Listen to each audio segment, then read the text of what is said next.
الله أكبر سفعان شيخنا هذا كسر الله وانا حديث كهذا الشيء النبي صلى الله عليه وسلم رجع قاكود أيا يعني وح عجيب بيلتها هي وكحشونا يا بإن حاس كيسة وجكده وقال أسيجن عطل وصمي حسلية هي أنا رجبنا هي أيضا بلو بهاي نسمع واحد يسوي حسوسي Soomaalida hor dhaqankeeda waxay ahaan jirtay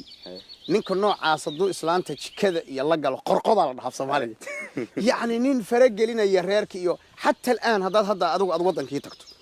meelaha qaarkood ama ka Soomaalida isku mid maaha meelaha qaarkood hadii aad tagto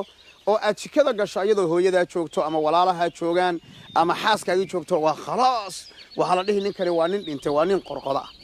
arrinkaasi waxay khilaafsan tahay هديك النبي صلى الله عليه وسلم بالعكس وتي أنو شيء إن غيرك ولا شقي فيري عقلي سكدك حتى شرع حاجة عقلي بني آدم كحسينا يا قفك بني آدم كقف كلنا اللي هاي إنا واحد بدها خبصدان مدك لقى عمق وذا شرب وحكويان سيدي جوريان كل اسمي كرا هدينا لبضع قف أين وذا شقين لهين أين كوذا شقين جوريجا أين عرورت وذا تربية سنين أين جوري كوذا شقين أو تكلي أين وذا جرين حتى كسو قادنا حوالي ذا بده وفي عنكم إنه قبوا ويحمسن كرتا ويشرن كرتا ومشغول كرتا ويدالي كرتا ويحامل نقون كرتا عادة كل كرتا وأمول بين نقون كرتا كل ذلك وحضوب بهن ينكو إنه النقضان ننكو نين مرول بأتاجن إنه غير كيسة عاوي ولا ضروري بركة النبي يقول ده إنه وأنا راح هذا جورك وهذا شقين طلع معنا صورة يسوع markay jikada ku wada jiraan oo kan uu basas jarjarayo tan ay wala sameynayso gacmahooda isdhaafaya ayaga mar isku dhacaya hatta romansiga dhabta runta ah wada shaqeynta qayb kamid ah bay ka tahay sheekhan ninka marka ajir miyuu ku helay hawsha uu sameeyay nacam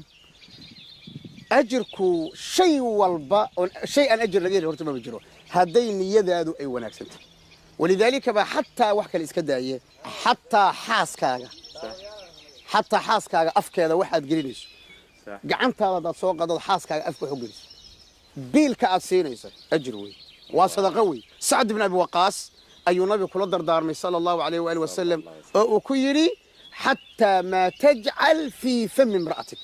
hatta xaaskaaga waxaad afka u gelinayso ama biilka aad siinayso iyo mushaarka aad siinayso Allah ka taajiro hatta labada qof marka ay sariirta tagayaan Allahu akbar wal kana shahwu gudanaya ومع ذلك أفرسوا ذهب أهل الدثور بالأجور يصلون كما نصلي حديث كدير كتابك 40 كنا ويا لا طلبة العلم قالوا برباريو وحكوا يا لا إنه النبي صلى الله عليه وسلم وفي بضع أحدكم صدقة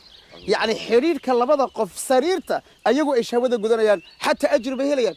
صحابة دي بيا بتحل رسولك إله يو أنا شهوة النبي إسكت جدنا ميانو أجر لنا مركز النبي صلى الله عليه وسلم في النبي سيد أقن عنيو دليل عاقلة حيري أرأيت بركة ورما هذا الحرام ده كل هيدين